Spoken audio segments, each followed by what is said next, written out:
Welcome back to Relax Radio with me, Nick, keeping you guys company all the way until 6 p.m. That's right, this is Real Talk with me. We'll be talking about all the things that is going on in the country and a whole lot more. You make sure you guys tune in and hit us up. The numbers. It is 07852 473 473. That's right, those are the magical numbers. You can always feel free to hit us up and let us know whatever your thoughts are on particular matters that is going on in the UK. And also, don't forget, you can download the app from the Apple App Store or the Google Play Store. Carry us all day, every day. And we'll be discussing a lot of these things that is going on right now. And make sure you guys tune in with all that is going on. We're gonna keep it, we're gonna keep it 100% real, only here on Relax Radio. And with that being said, getting back into the topic at hand, what is going on right now? There has been a lot of talks of the UK's handling with certain issues,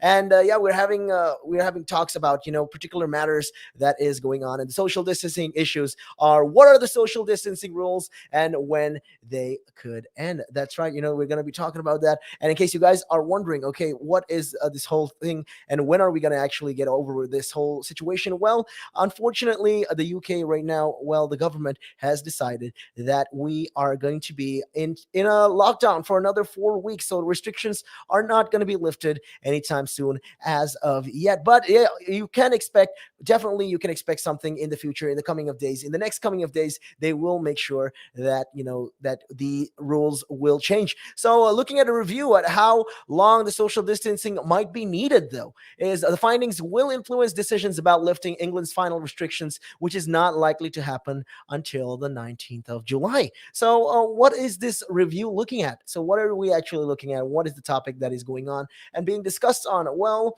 looking at all these things, like I said, the social distancing matters in particular actually are being discussed. The social distancing review has been considered how and when to lift or amend, and the rules are essentially the 1+ social distancing rule. Then we have the related COVID secure measures, including face coverings, and then we got guidance on working from home. So it has also been working on new advice to help people make informed personal choices. So these include details of the review will be made public ahead of the final easing, which has been delayed 4 weeks from the 21st of June. So what else, will guide these decisions on social distancing? Well, there's a lot of these things that is going to be addressed and going to be talked about, when you look at the coming of days. And one of that is that there's another review into looking at whether the so-called COVID passports, yeah, that's right, the COVID passports could help and social distancing, especially when it comes to, if you have a passport, it's going to be in relation to, with regards to you being able to come into contact with other people. So it's considered how they might help. Well, reopening, it will help. They say this will, if these COVID passports are released and this is initiated, well, these will actually help reopen the economy and increase venue capabilities and improve safety. So these are just there are also two other reviews as well, with this particular regard. I'm going to be talking about event research program. So these will actually look into using public events to test different approaches to social distancing and ventilation, testing, and a COVID passport. So there's a lot of these things that is going to be taken into consideration when you look at these particular reviews. So the other review is the Global Travel Task Force on ways to restart non-essential international travel. So why is the social distancing important right now? Why do we have to do this? Why are we actually going through social distancing? In case you guys didn't know, well, coronavirus mainly spreads when a person coughs or they sneeze or speak or sending, these small droplets, airborne droplets, basically packed with these viruses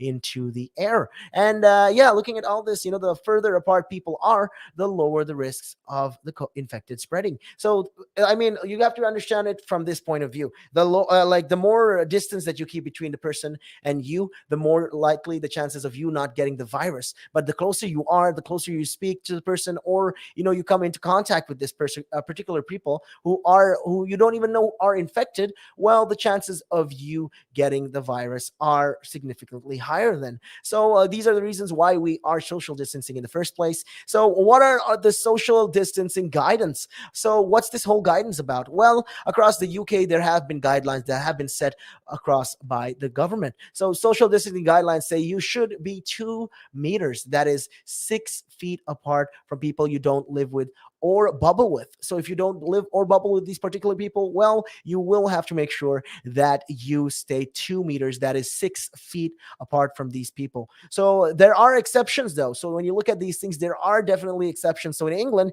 you can be 1 meter plus if you can't keep 2 meter apart by taking extra steps to stay safe, such as wearing face coverings. So you can also use personal judgment if you want to hug close friends and family you don't live with, but should remain cautious. So these are just some of the exemptions rather in England. And in Scotland, well, some pubs and restaurants can seat people 1 meter apart, but with mitigations. That is essentially there are mitigations to this, and that is increased ventilation in these particular areas. And yeah, looking at also that in Scotland, you can do in private homes. You don't need to physically distance from friends and family you don't live with. And children under 12 do not need to be physically distanced as well. So, looking at all this is also very important. So there are ways also how you can make how you can actually you can adopt these particular ways that will help you when it comes to staying away from people, and maybe even giving safer hugs. There are ways to do safer hugs. So for one instance, what you can do is essentially there it's a 4-step guide. First thing is you turn your face away and keep the hug short. Try not to linger when it comes to the hugging. I mean, it does get creepy when you hug, but I know how it feels when you like when you linger in a hug. But I'm not talking about that. I'm talking about that hug where you've not seen the person for so long of a time, and you just want to express your happiness to see them, so you hug them really tight and really long time. But you have to make sure that your hugs are not right now, especially with the current status of the country. Well, it has to be short. So to keep the hug short, turn your faces away. That is the first step, and don't hug face to face. So don't make sure when you hug each other, you are not face to face with each other when you're hugging. So your faces shouldn't be in face to face proximity. So other thing is wear a mask if one of you is vulnerable. So if someone is vulnerable, it could either be a child or an elderly person or person with very vulnerable immune system. Well, this person then you will be required to. It's safer to hug that person when you wear a mask. The other thing is don't hug too many people at a time. I know, like I said, it does get exciting when you see people and you've not seen them for a very long time, and you want to hug them and you want to hug every single person. But then you have to understand there are guidelines. You have to be safe, and to be safe, well, these are just the steps that you need to do. And in Wales, though, don't hug people you don't live with unless you are in an extended household. So you're not allowed to hug any person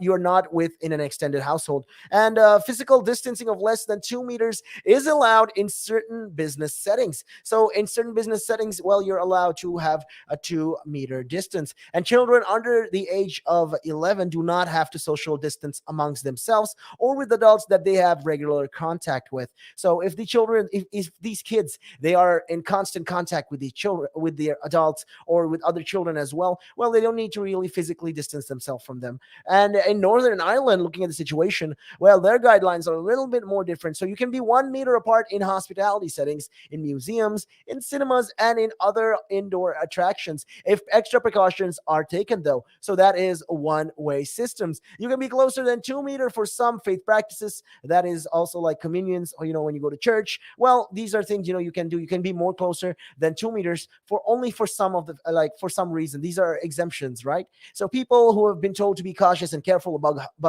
a lot of these hugs, but they are not permitted in hospitality and retail settings. So you can do your hugs and all, but make sure that it's not in these settings as well. You're not inside a hotel or a restaurant or anything like that of that sort. So what about the areas where there are COVID spikes? Well, in case you've not noticed and you've not gathered, well, there has been a lot of these spikes going on in the UK. And yeah, looking at that, one of the spikes that is going on, there are now 14 areas of England where you are advised to meet friends and family outside.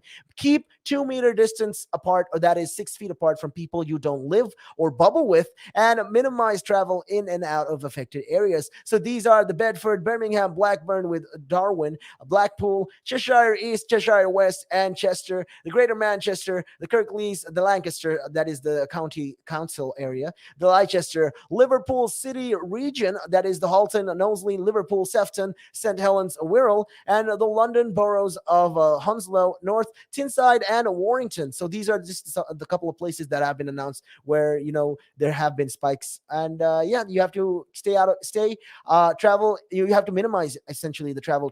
There's travel restrictions when it comes to traveling in and out of these affected areas. So yeah, looking at that also, you have to make sure, like I said, we want to reduce the spread of the virus as much as possible with the current setting of the pandemic going and the delay in the releasing of the lockdown. Well, we have to understand that more and more people want to be vaccinated and are going to get vaccinated, and hopefully by the time the July 19th comes in, well, we will be fully prepared and fully armed to handle that. So looking at all this, and people who are wondering, why, if I'm still vaccinated, why do I even need to socially distance? Well, the chances of becoming sick with COVID are massively reduced after 2 jabs, but it's not known yet. It is not known, and how well vaccination prevents you from spreading the COVID-19 to others early in this one is encouraging. Like right now, there have been researchers and have been talks about this particular matter, and they're saying, okay, this is how we're gonna do it, and if we're gonna be in a lockdown, well, why do I even need, after I have 2 jabs of vaccine, why do I even need to social distance? Like I said, it is massive.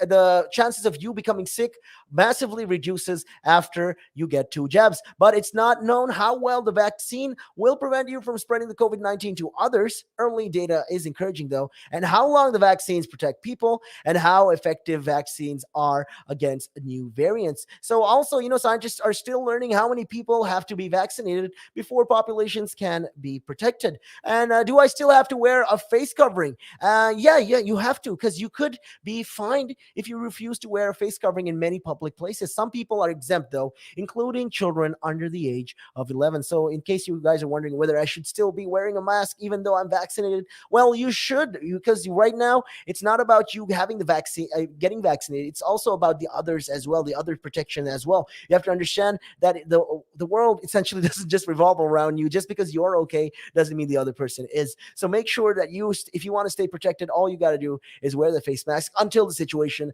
requires us to remove them. And yeah, looking at that, Scotland, Wales, and Northern Ireland though have been having these kind of similar rules as well. And yeah, looking at also the other things like how many people you can meet and how many people are you legally allowed to meet. Well, there are legal limits though, rather than guidance on how many people can meet. So there's not guidance about this, but rather you are required by the law to do this. So in England, up to 30 people can gather outdoors, and indoors 6 people or 2 households of any size can meet.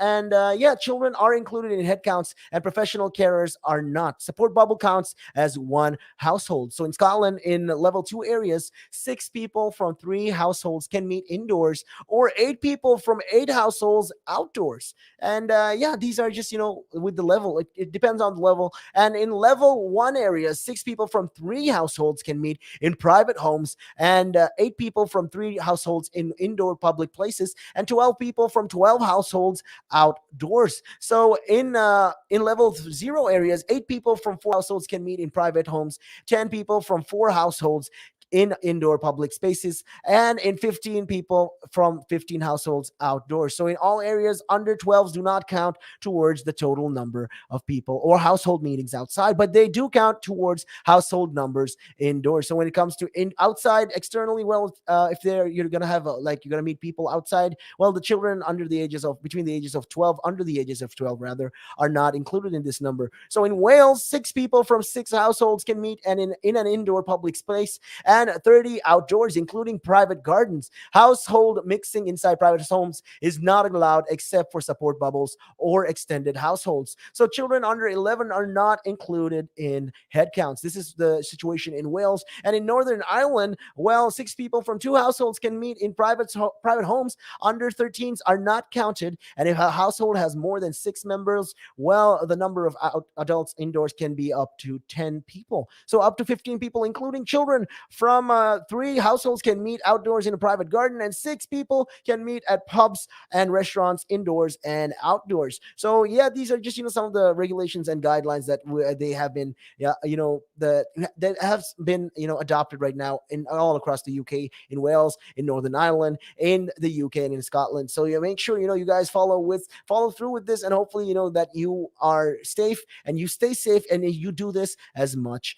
as possible. And hey, with that being said, I'm gonna be taking a real quick break and taking a look at your time right now. Though it is 3:40.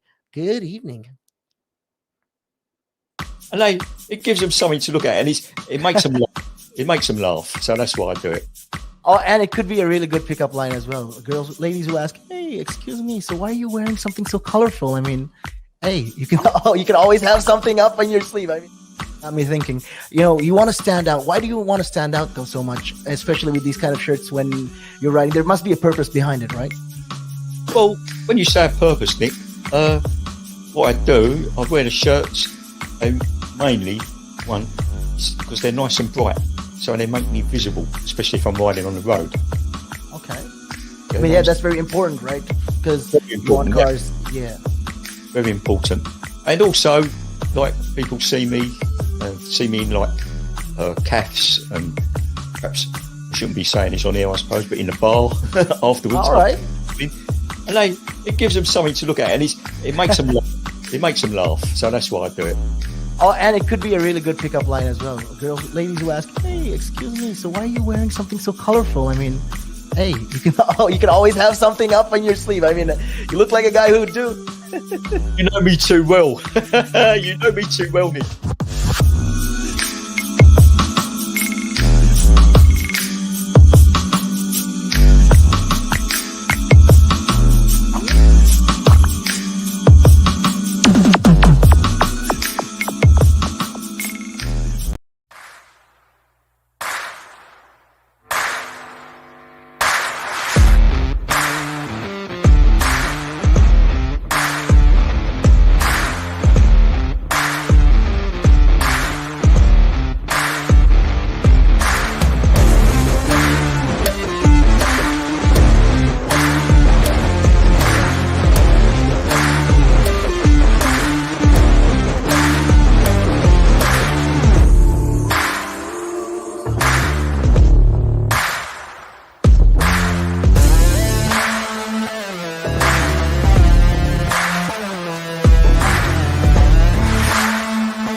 Its best.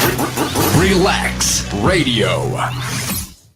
Welcome back to the show. This is Relax Radio with me, Nick, keeping you guys company and talking about all the things that is going on in the country. And yeah, there's a lot of things that is happening right now. So in case you guys are wondering, I will be keeping you guys company until 6. And this is real talk. We're trying to keep it real. We're trying to talk about all things that is going on, and we're talking about one of the matters that is actually being addressed at the moment, and that is like I said, what we got to do when it comes to the social distancing rules and when they could end. So that's all things that we were talking about that. And right now, though, the main topic, though, at hand, that is the government borrowing eases, and it will be easing in May. Is that what they're saying? So government borrowing fell in May compared with the same month last year. So last year we were borrowing a lot of money from a lot of these places. So it just shows the situation with what is going on.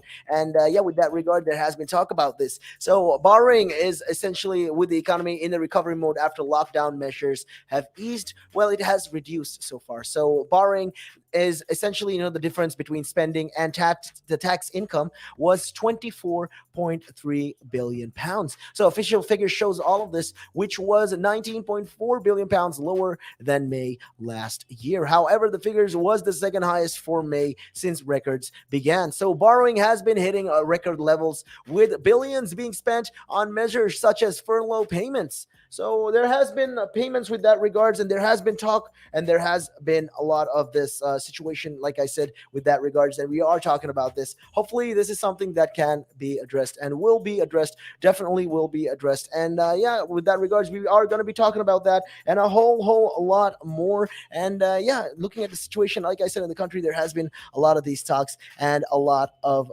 things going on. So make sure you guys tune in for more on that. And yeah, we'll definitely, keep you guys up to date on that. And also don't forget, you can call us up on our numbers, 07852-473-473. That's right. Those are the magic numbers. And yeah, we'll be definitely right back, and we'll be talking about all this and a whole lot more right after this. And it gives them something to look at, and it makes them laugh. It makes them laugh. So that's why I do it. Oh, and it could be a really good pickup line as well. Ladies who ask, "Hey, excuse me, so why are you wearing something so colorful?" I mean, hey, you can always have something up on your sleeve. I mean, got me thinking. You want to stand out. Why do you want to stand out though so much, especially with these kind of shirts when you're riding? There must be a purpose behind it, right? Well, when you say a purpose, Nick, what I do, I wear the shirts mainly because they're nice and bright. So they make me visible, especially if I'm riding on the road. Okay. I mean, yeah, that's very important, right? Because you want cars, yeah. Very important. And also, like, people see me in like calves, and perhaps I shouldn't be saying this on air, I suppose, but in the bar afterwards. All right. And it gives them something to look at, and it makes them laugh. It makes them laugh. So that's why I do it. Oh, and it could be a really good pickup line as well. Ladies who ask, "Hey, excuse me, so why are you wearing something so colorful?" I mean, hey, you can always have something up on your sleeve. I mean, you look like a guy who would do. You know me too well. You know me too well, Nick.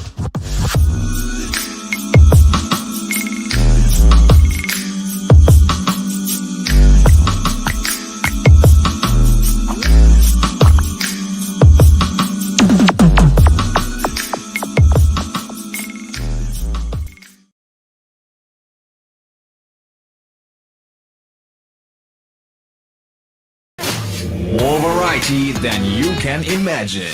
Relax Radio.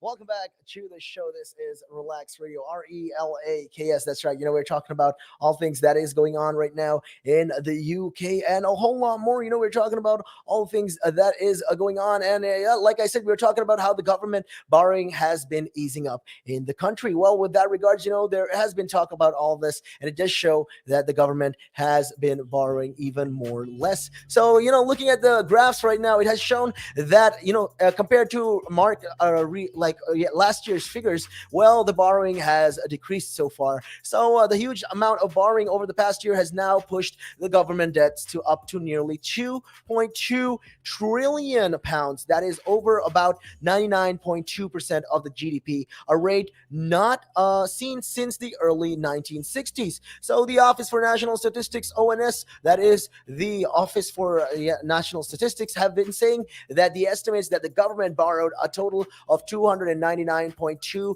billion pounds in the financial year to March. And while that was down by 1.1 billion pound from its previous estimate, it remains the highest level since the end of World War II. And the ONS said the costs of measures to support individuals and businesses during the pandemic meant they need to spend day-to-day spending by the government rose by up to 204 billion pounds. That is to 942 billion pounds last year. That's a lot of numbers, and that's a lot of money involved with that particular matter. So these figures show how rapidly everything is falling, and how rapidly borrowing can fall even as the government spends more, not less, and keeps taxes down to help boost the recovery. But because of restrictions, in May were lighter than the same month a year before, the amount of tax coming in jumped by 15%, and central government spending dropped by 12%. So far this financial year, the government is estimated to have spent almost 53 billion pounds more than its income from last year. So they spent a lot of money, and there's a lot of these things involved. And like I said, there's been talk about this particular regards. So while that has not meant the second highest borrowing on records, it shows that at least 38 billion pounds less than in the same period last year, and less than most economists expected. So the latest revisions for the year to March 2021 confirmed that what we already knew, that the government spent more than it was before in peacetime. So before peace times, well, we didn't spend this much of money, but right now, like I said, with the situation rising and something going on, there has been a lot of these increased borrowing, because we have to understand the pandemic was not something that a lot of us even expected. We didn't expect something like this to happen, and it did happen. Well, because of that, these are just the things and the guidelines. It shows that the situation is getting worse before it can even get better. And looking at all of this, the latest revisions, though, they have been talking about for the year to March 2021 confirmed like what already the government has known. And while the debt is high at 2.2 trillion pounds, that's slightly less than the size of the economy, compared to more than twice the size of the economy in World War II. And the cost of interest on central government debts, that is 4.3 billion pounds in May, is comfortably manageable as the pandemic restrictions have eased. So too has the pressure on the public finances. So there has been, like I said, a lot of this borrowing involved, and there has been talks and with this regards, they've been discussing about the possibilities when it comes to this particular matter. And Samuel Toombs, the chief UK economist at Pantheon Macroeconomics, said that public borrowing was continuing to decline more rapidly than had been expected by the spending watchdog. So the Office for Budget Responsibility, or the OBR. And the stronger than expected economy meant that central government receipts came in at 56.9 billion pounds in May, above the OBR's 55.2 billion pounds forecast. And he pointed all these things out. So public borrowing will continue to undershoot the OBR's budget forecast, given that GDP in 2021 likely will be about 3% higher than it is expected this year. So that windfall will be the offset only partially by the higher than expected interest payments due to the rising RPI inflations, and likelihood, that the government will extend COVID-19 related health spending into next winter. So these are all discussions that they're talking about, and they're figuring out, and they're saying, okay, these are, X, Y, and Z. These are the things that is happening. And looking at all of these, Thomas Poe, the UK economist at Capital Economics, said that, he agreed that a strong economic recovery was starting to feed through into lower government borrowing. And they spoke about all this. So in a statement, Mr. Sunak also went on to say, Rishi Sunak went on to say that the government was continuing to support people and businesses to get back on their feet. And they're talking about, how getting back on their feet as the country emerged from the pandemic. However, he added that it was also important over the medium term to get the public finances on a sustainable footing. So, with that regard, there has been a lot of these talks and discussions and a lot of back and forth going on. And you have to, like we can see, like hopefully the government's borrowing will reduce, and it will keep on reducing reducing it before we get back to some sort of stability in the country, some sort of normalcy. Let's see how it goes. Hopefully, this is something that can come and will definitely form up. And now, with that being said, we're going to be taking a real short break. And if you want to be part of the show, all you got to do is pretty simple. Hit us up. The numbers, it is 07852 473 473. And also, don't forget, you can download the app from the Apple App Store or the Google Play Store. And also, don't forget to follow us on social media. Yeah, we're pretty much big on Facebook and Instagram. And also subscribe to our YouTube channel. Subscribe, like, and follow. So make sure, you guys keep in tune, because we got a lot of exciting stuff going on there. And with that being said, we're going to be taking a real quick break, taking a look at your chime right now. It is 3:54. Good evening. Again. But now, if you say to a child, if I went up to a child and said, you've had one to forget, God, there'd be an inquest. Me, why did you reject my son? Oh, I haven't rejected your son. I want to talk about, how the generation gap, how much has changed, especially when you check the youth nowadays in comparison, to people back in the day. I'd say when I was younger, it was more disciplined. Not now. In comparison to now. Not at all. Not now. The way things are nowadays, the younger generation, you seem that they can't accept the word no. If that makes sense. They can't accept rejection, essentially, is all you're trying to say. Yeah, they can't accept the word no. So if you, how did I do? Well, you didn't do very well. And they get upset, And when I was a youngster, my father used to say to me, because I used to be sport mad when I was very young. Well, I still am sport mad, but like participating in different sports. And if I had a bad game, for example, I'd say to me, you had one to forget. That's it. Your dad sounds like a smart guy. I mean, that's the real fact of the matter, yeah. He'd say to me, you had one to forget. Get over it. And that was it. So I'd dust myself down and do it again. But now, if you say to a child, if I went up to a child and said, you've had one to forget, God, there'd be an inquest. Me. Why did you reject my son? Oh, I haven't rejected your son. Or daughter. I've just told them that they need to buck their ideas up. That's the truth right there. I mean, if you think about it, if you check the generations, like right now in the US as well, I've seen a lot of these things as well in the UK. You get medals for participation. But what's the point? What are you trying to? Yeah, what's the point? Either you win or you lose. People are so afraid to put that whole notion of losing. When it comes to right now, the generation gap is just crazy. How much a lot has changed. Social media has taken control of our lives, and we don't even realize it anymore. We're crippled because of it. That's absolutely right, Nick. Because as you said, nowadays it seems that you get rewarded for failure. For the life of me, Nick, I can't get my head around that. Perhaps I'm just getting old and morbid, I don't know. I just can't get my head around how you could be rewarded for failure.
and it gives them something to look at, and it makes them laugh. It makes them laugh. So that's why I do it.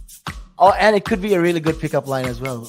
Ladies who ask, "Hey, excuse me, so why are you wearing something so colorful?" I mean, hey, you can you can always have something up on your sleeve. I mean, got me thinking. You want to stand out. Why do you want to stand out though so much, especially with these kind of shirts when you're riding? There must be a purpose behind it, right? Well, when you say a purpose, Nick, what I do, I wear the shirts, and mainly one because they're nice and bright, so they make me visible, especially if I'm riding on the road. Okay. I mean, yeah, that's very important, right? Because you want cars, yeah. Very important. And also, like, people see me in like calves, and perhaps I shouldn't be saying this on air, I suppose, but in the bar afterwards. All right. And it gives them something to look at, and it makes them laugh. It makes them laugh. So that's why I do it. Oh, and it could be a really good pickup line as well.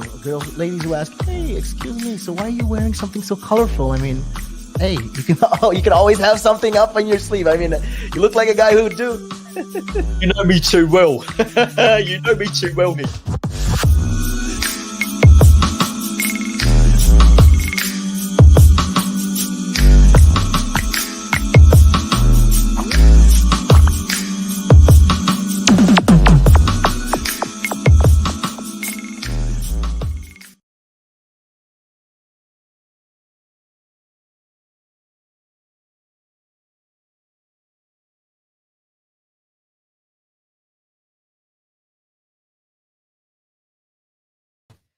Welcome back to the show. This is Relax Radio with me, Nick, keeping you guys company and, talking about all that 100% talk.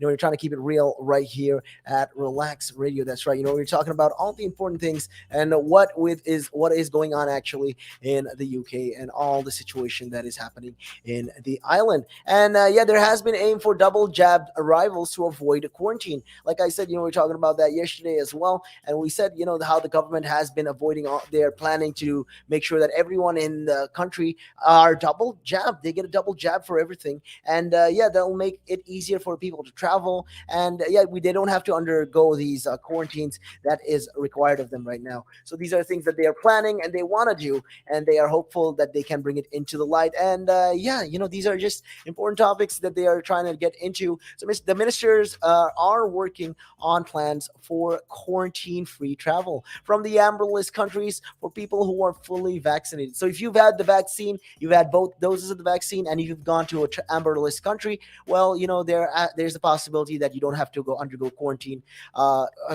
completely. So this is what Matt Hancock has been saying. But he also said the plans for England has been clinically advised yet.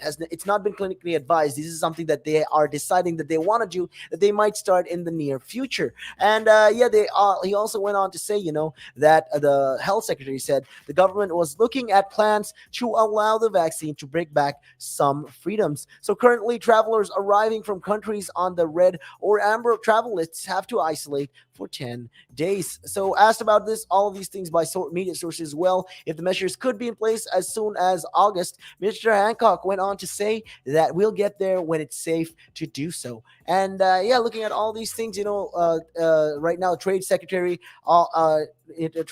Liz Truss actually went on to say she would not speculate on what's going to happen in terms of travel, but said the government was looking at what it could do to ease up the requirements where it makes sense. And she continued on to say, that we're not ready to make an announcement yet, but fundamentally, well, what we need to do is, while keeping people safe, making sure we're freeing up the rules as much as we can. So responding to Mr. Hancock's comments, Green MP Caroline Lucas, the vice chairman of the all-party parliamentary group on coronavirus, said scrapping quarantine measures would be reckless, and she called for the government to focus on upgrading systems at airports. And they said, okay, the people can't be going through this every single day. We need to upgrade the safeguards that are already in place and make sure that we improve on these particular things at hand. So what is the government talking about? All these things, we need to do this is what they are saying. And talking about that, she did go on to say, Caroline Lucas went on to say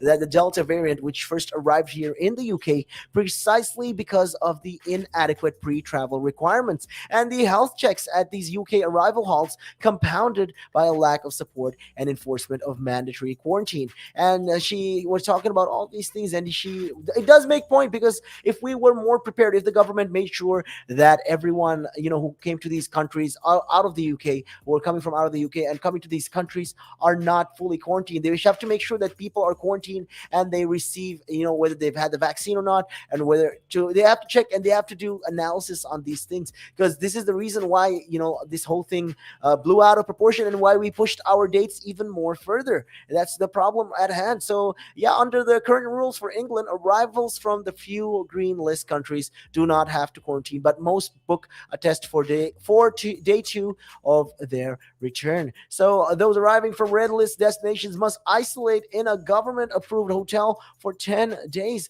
So those coming from amber countries, the category which covers most other countries, must quarantine for 10 days, and they do not need to be in a hotel. So the health secretary also went on to say that England remained on track for the relaxation of coronavirus restrictions on the 19th of July. So with case rates slowing and hospitalizations not rising quickly enough. And he said the numbers of people dying from COVID in England remained very, very low, and said this showed the vaccine was actually working. And Mr. Hancock went on to say, he warned that the coming winter would be challenging, but said he had hoped the government would not have to bring back restrictions. So across the UK, there were 93 deaths involving COVID-19 registered during the week of the June of 11th. So that's the lowest numbers in a single week since the August bank holiday last year. So the Office for National Statistics said its survey suggested that infections are continuing to increase in England, but the trend is uncertain in Scotland, Wales, and Northern Ireland.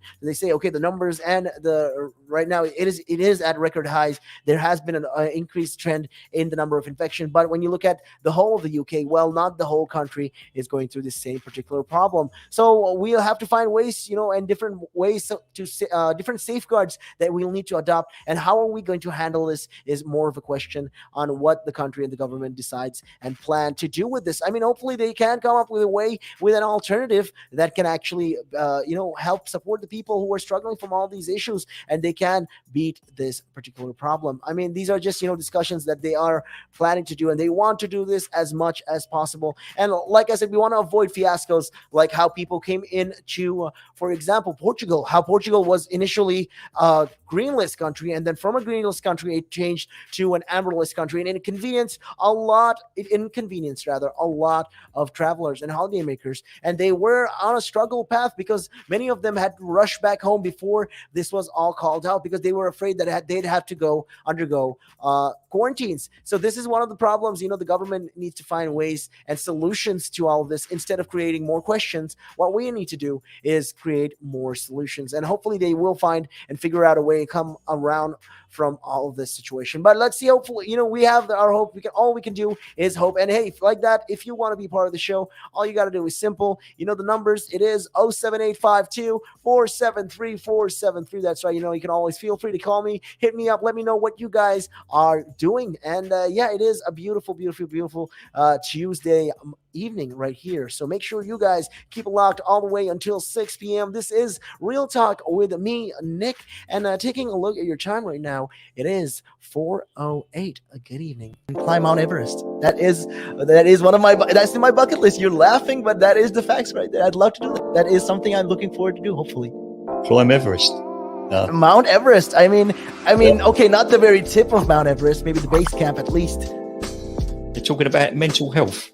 If you went out and got some exercise in the fresh air, that will improve your mental health. It will make you feel better. That's true. That is true. I wholeheartedly agree. But then for some people, it's how do you find the motivation to, especially when it comes to riding a bicycle, to do it again and again and again and again? It's a cycle that you have to be used to. How do you do it? What makes you wake up in the morning and decide, hey, I'm going to pick my bike up today. I'm going to cycle. What makes you want to do that? What makes me want to do that? Yeah. What do you like? What could you give listeners, like people listening in right now? What kind of tip could you give them? Well, the first tip I would give them, if you haven't tried it before, try it. It can open up new horizons. It will make you fitter. It will definitely make you fitter. Cycling is one of the best forms of aerobic exercise you can do. It sounds like, I mean, if you think about it, yeah, it sounds like great fun. Because what essentially you're trying to say is also at the same time, when you, if you look at it from this perspective, with regards to mental health, especially when you look at it with mental health, this is another way to fight it. I feel like you go outside, you meet more people, you interact with, socially, you will interact with more people, and you're keeping fit, you're making connections, you're breathing in the good and exhaling the bad. I feel like that's a great thing right there. Absolutely. Yeah, you got a better way with words than I have, I'll tell you. But you're quite right. What you say there. You're quite right. I mean, I've been doing this for quite some time. I mean, hey, you'll get the hang of it. I've been doing it for about 10 minutes now, so yeah. That I can never really understand people staying in one room the whole day when you can have the world to see. I am a traveler. I travel. I love traveling. Traveling is just one of the things I do. And yeah, on top of my bucket list was, to one time, hopefully when I get there, go to Nepal and climb Mount Everest. That is one of that's in my bucket list. You're laughing, but that is the facts right there. I'd love to do that. That is something I'm looking forward to do, hopefully.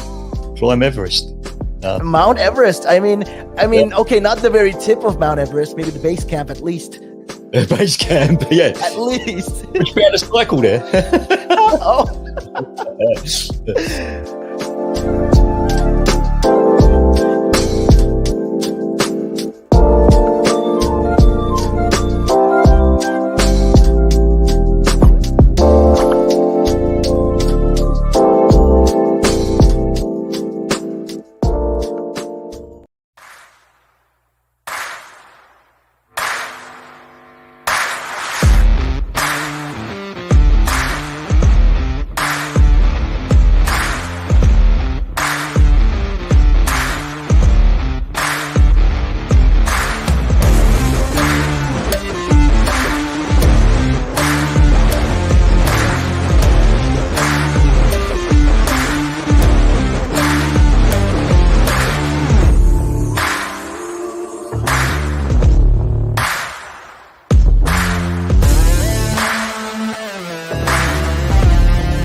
And it gives them something to look at, and it makes them laugh. It makes them laugh, so that's why I do it.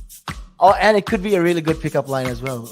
Ladies who ask, "Hey, excuse me, so why are you wearing something so colorful?" I mean, hey, you can always have something up on your sleeve. I mean, got me thinking. You want to stand out. Why do you want to stand out though so much, especially with these kind of shirts when you're riding? There must be a purpose behind it, right?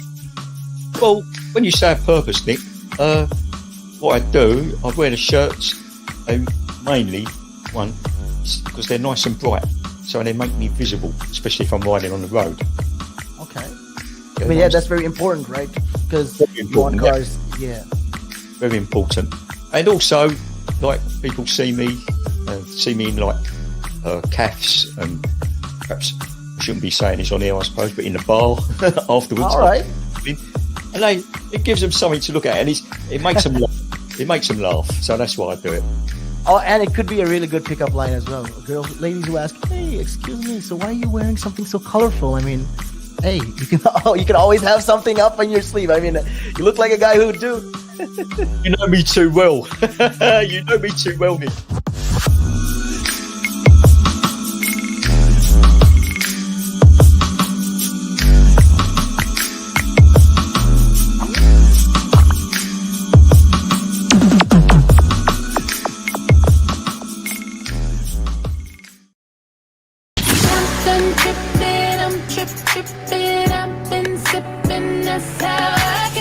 Radio at its best. Relax Radio. Welcome back to Relax Radio. That's right. We're talking about all things that is going on in the country. And yeah, you're gonna be I'm gonna be keeping you company all the way until 6 p.m. And if you're wondering who this is, well, my name is Nick, and I am gonna be here all the way until 6. And yeah, if you want to be part of the show, it is pretty simple. All you gotta do is simply call me up, ask me all the things that you want to do, and maybe if you guys are out and about, or with your friends and family, or you have something interesting that you want to talk about, well, feel free to call me up. The numbers. It is 07852 473 473. That's right. Those are the magical numbers. And also, don't forget, you can download the app from the Apple App Store or the Google Play Store to carry us all day, every day. And yeah, getting back to the topics at hand, what is going on right now in the UK? There's a lot of things being discussed. And yeah, looking at all the situation, there has been also cases that has been rising right now in Cornwall, and that is above the national average for the first time. That's right. Right now, well, they are talking about this. So the COVID rates in Cornwall has risen above the England average for the first time since the beginning of the pandemic. And yeah, since the beginning of the pandemic, this was not even, we didn't even have this kind of situation. But right now, the numbers and figures have been changing and have been rising. And business leaders and academics are calling for surge testing in the country. And it comes in, as one academic says, the G7 summit made a massive contribution to the jump in cases. So it's because of the G7 summit. Well, not a lot of these cases have risen. And yeah, Cornwall councils and the government point to the Delta variant for the rise. So right now they're pointing fingers and they're saying, okay, listen, it's because of this virus. It's because of this particular strain that we are, that the rise of number of cases in the country has gone up like this. And yeah, I mean, it is true when you look at the situation in the country, there has been a lot of places that, people have been advised not to go into or try to minimize travel as much as possible to these particular areas. It's because we don't want any sort of spread of the disease, because like I said, I've been saying this, the virus is 60% 40% rather more transmissible than the Kent variant. So yeah, right now the cases have been rising, and the number of infection has been rising, and it's been above in England right now. So looking at all these rates, looking at the graphs figures, it shows there has been a spike in these cases. So overall in England, because of that, there has been a spike in England and the Cornwall and islands of Sicily. So yeah, this happened also during around this time, around mid-February was the highest, but now it is it's getting even higher. So it just shows that the figures have been on the rise. So right now, overall, the country's infection rates has reduced to the point, but Cornwall has more infection rates than the whole average of the UK. So the rate of cases per 100,000 in Cornwall is 131 compared to 90 for England in the week to Wednesday, with 3 people in the county's hospital with the virus. So the latest government figures suggest infection levels in Cornwall have surpassed the overall rate for England for the first time since wider testing became available on the 18th of May that of 2020. So Dr. Zubaida Haki,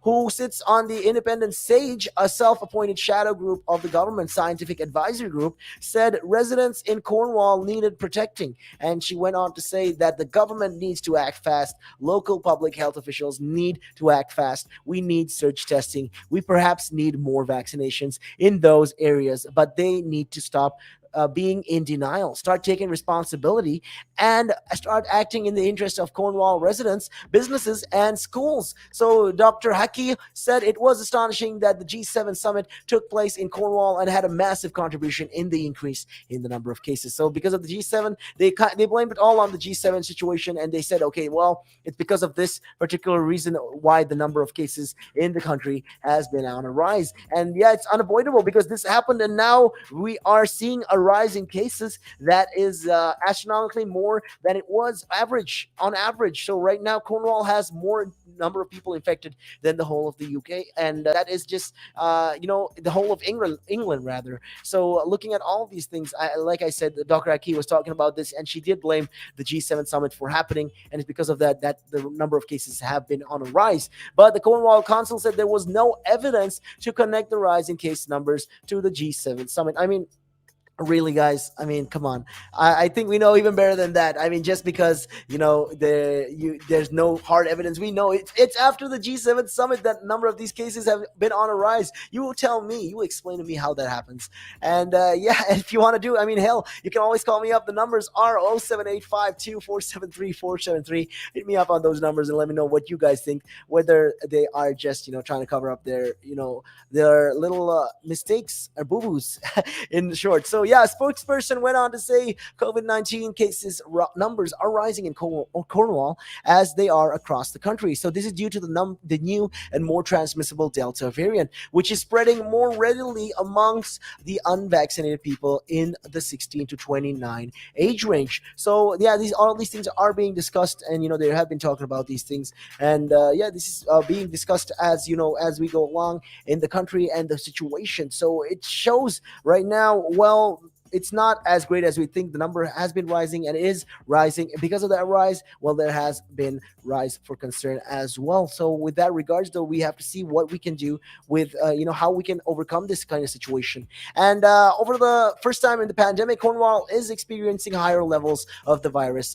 than England overall. So in total of England, in comparison to Cornwall, well, Cornwall has it the worst right now. So overall, the last year and a half, the county has seen consistently low numbers of cases compared with elsewhere, as with many parts of the southwest. So although other places are being hit harder by coronavirus, this is still an exceptional situation. So as with the current national hotspots like Blackburn with Darwin, cases in Cornwall are firmly concentrated in ages between 15 to 29. So those who have not largely been vaccinated as of yet. So no spread of the virus is good, but on the positive side, the data suggests that vaccines are protecting older people who are more likely to become seriously ill after being infected. However, though, experts have been talking about this and saying that the Delta variant does carry with it a higher risk of hospitalization, which adds to other potential negative outcomes for patients such as long COVID. So as it stands, though, Cornwall has a slightly higher than average uptake in the overall vaccine.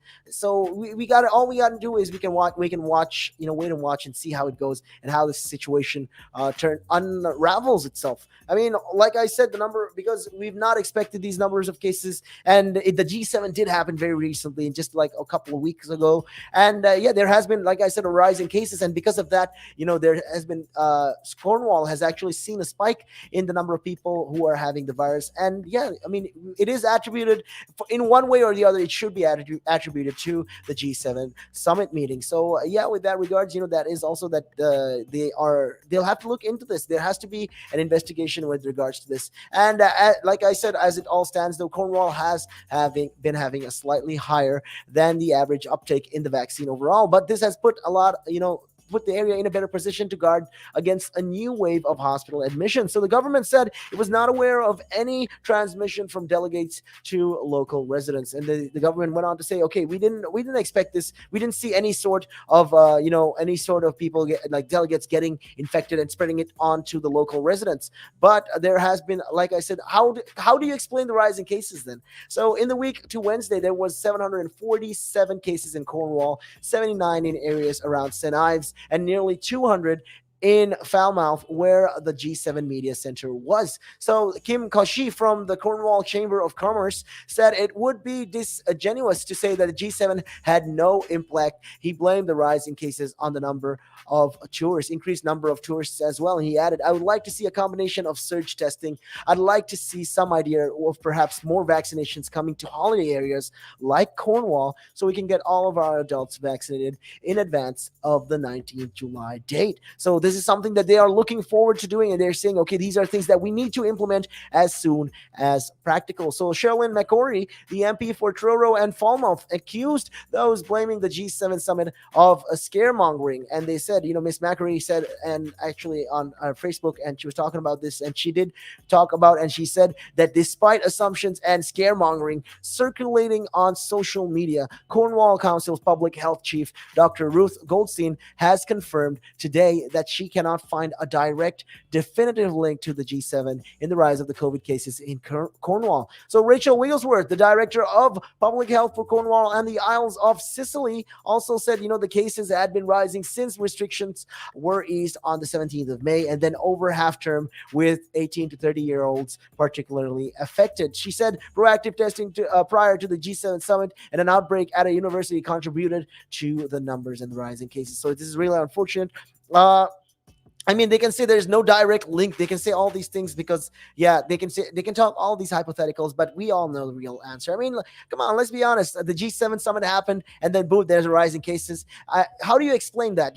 There has to be some sort of connection, even though it's not no evidence has been proved with regards to this. And they did say, and they did deny that, none of the G7 delegates were infected or had any virus, and it was impossible for them to even infect the local residents.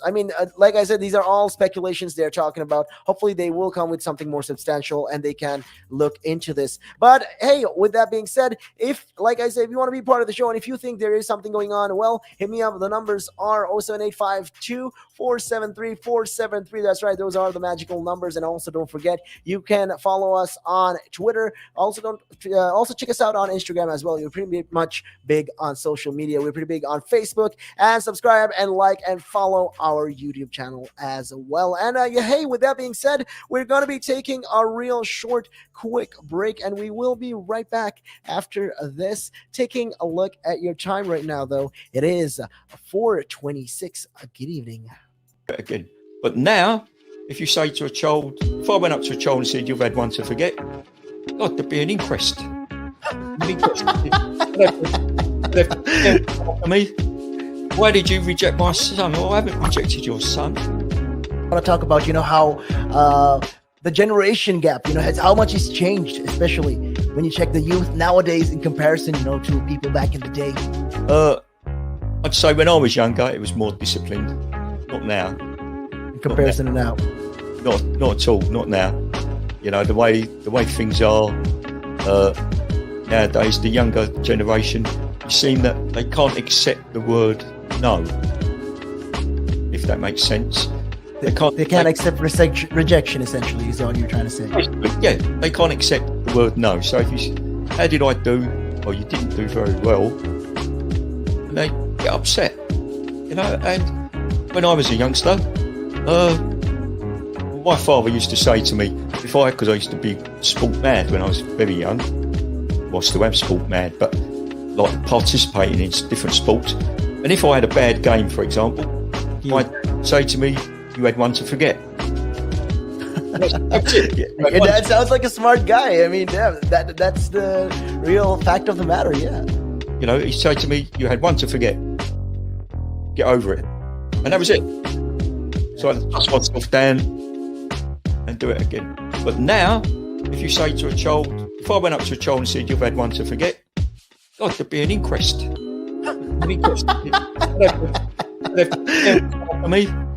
Why did you reject my son? Oh, I haven't rejected your son. or daughter.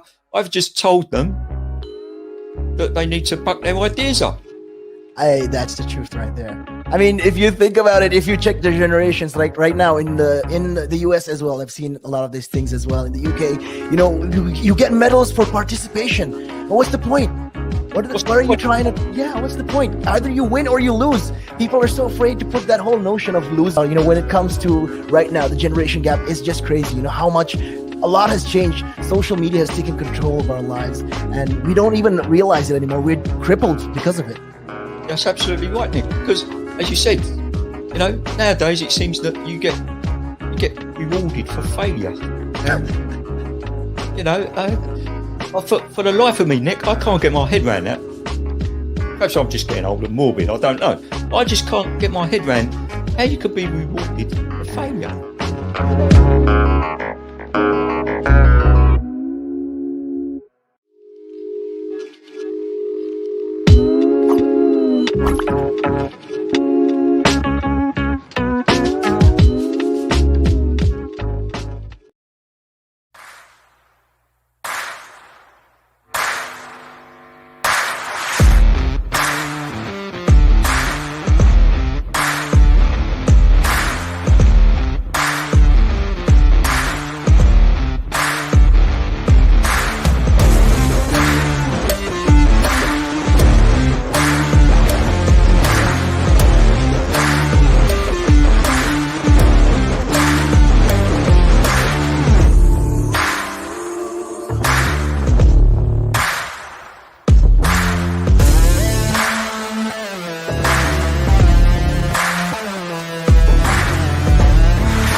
Climb Mount Everest. That is one of my, that's in my bucket list. You're laughing, but that is the facts right there. I'd love to do that. That is something I'm looking forward to do, hopefully. Climb Everest. Mount Everest. I mean, okay, not the very tip of Mount Everest, maybe the base camp at least. You're talking about mental health. If you went out and got some exercise in the fresh air, that will improve your mental health. It will make you feel better. That's true. That is true. I wholeheartedly agree. But then for some people, it's, how do you find the motivation to, especially when it comes to riding a bicycle, to do it again and again and again and again? It's a cycle that you have to be used to. How do you do it? What makes you wake up in the morning and decide, hey, I'm going to pick my bike up today. I'm going to cycle. What makes you want to do that? What makes me want to do that?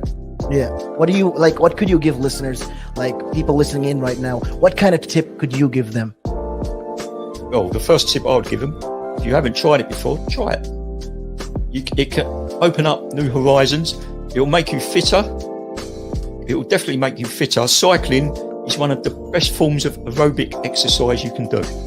It sounds like, I mean, if you think about it, yeah, it sounds like great fun. Because what essentially you're trying to say is also at the same time, when you, if you look at it from this perspective, with regards to mental health, especially when you look at it with mental health, this is another way to fight it. I feel like you go outside, you meet more people, you interact with, socially, you'll interact with more people, and you're keeping fit, you're making connections, you're breathing in the good and exhaling the bad. I feel like that's a great thing right there. Absolutely. Yeah, you got a better way with words than I have, I'll tell you. But you're quite right. What you say there. You're quite right. I mean, I've been doing this for quite some time. I mean, hey, you'll get the hang of it. I've been doing it for about 10 minutes now, so yeah. That I can never really understand people staying in one room the whole day when you can have the world to see. I am a traveler. I travel. I love traveling. Traveling is just one of the things I do. And yeah, on top of my bucket list was, to one time, hopefully when I get there, go to Nepal and climb Mount Everest. That is one of that's in my bucket list. You're laughing, but that is the facts right there. I'd love to do that. That is something I'm looking forward to do, hopefully. Climb Everest. No. Mount Everest. I Yeah. mean, okay, not the very tip of Mount Everest, maybe the base camp at least. Base camp, yeah. At least. Would you be able to cycle there? Oh.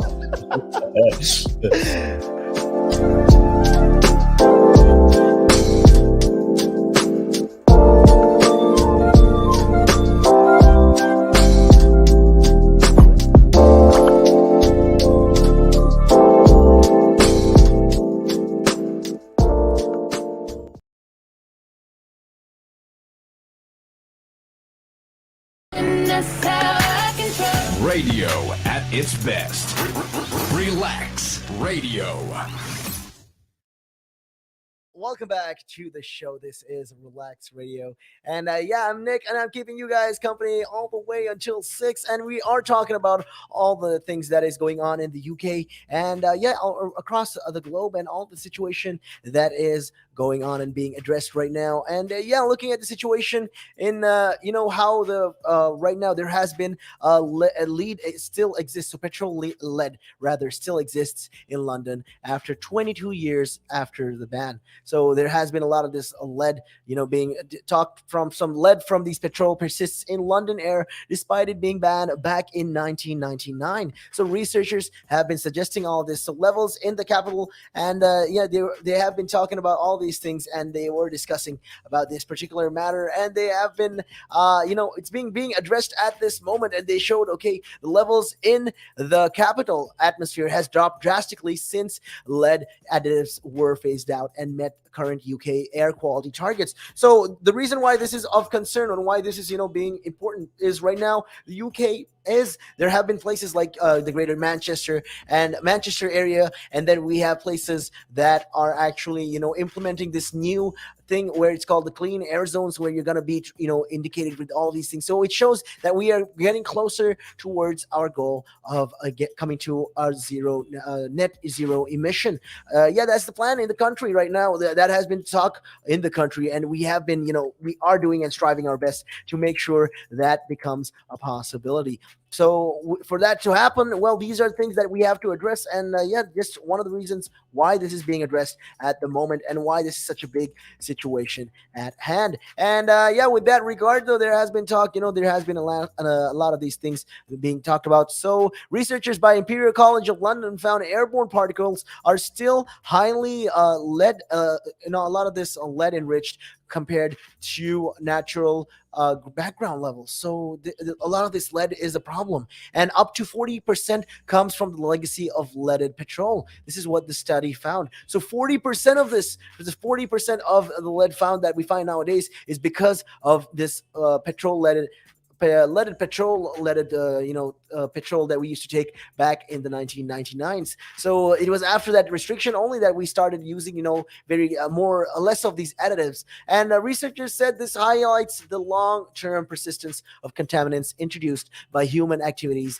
in the environment. So this is also being discussed and being addressed at the moment. And yeah, with that regards, they're talking about all these things. So researchers say this highlights the long-term like how persistent these things are, and although our actions will reflect in the coming of years. So what we do now will reverberate in the next couple of decades, is what these researchers have found. So lead author of the study, Dr. Eleanor Risongles, said petrol-derived lead deposited decades ago remains an important pollutant in London. And they said that despite the lead petrol ban, historically combusted lead is still present in London's air more than 20 years later. So air pollution was found to have caused the death of a 9-year-old Ella Adu, Kissy Deborah, and in the Lishaw, southeast London, a coroner ruled last December. So they said it's because of air pollution. This child has died, and it's a 9-year-old child. She's died because of air pollution. I mean, how unfortunate is that? And it's very saddening to see.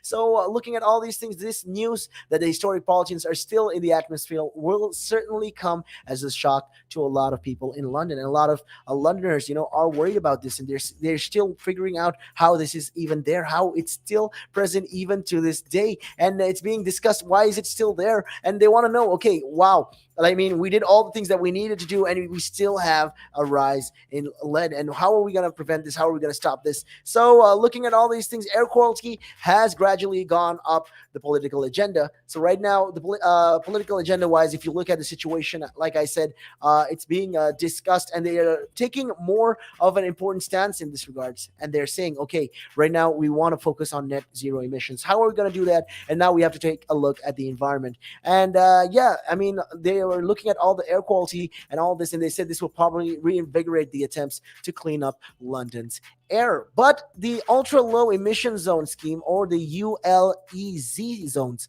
so where more polluting vehicles pay extra to travel in London, is set to expand in October out to the North Circular and the South Circular. So not everyone thinks that it's necessary, but for clean air campaigners, it'll emphasize how anti-pollution schemes are still necessary to protect public health. So historically, lead has been used in a variety of ways, from petrol to batteries to alloy to solders to piping and paint in homes and buildings. So until 1999, lead and petrol remained the primary source of lead emissions in the UK atmosphere. So until that time, we were using a lot of these lead petroleum. So that caused a lot of concern and problems. So until then, we were still using until 1999. Even after that, even after 23 years nearly of not using this, we still have these pollutants in the air. And yeah, the use of lead in petrol has ceased in most countries worldwide because of evidence that exposure to lead causes development, like if you look at it, developmental problems in children, and cardiovascular, kidney, and reproductive problems in adults. So this is one of the reasons why they're trying to stop this, and they're trying to prevent people from using a lot of these lead-based items and products. And a government spokesperson went on to say, at a national level, well, air pollution levels have reduced significantly since 2010, but we know there is more to do to tackle harmful emissions given their legacy impact. So he went on to say, this is why we're setting new legally binding targets on particulate matter pollution through our environmental bill, and building on our clean air strategy to accelerate action to clean up our air. So there has been a lot of these stratagems that they have been, trying to get in on board and get it up and running and working. But it'll take time. These things take a lot of time before we can breathe in that fresh air. Hopefully, this will be addressed. Hopefully, in a couple of years,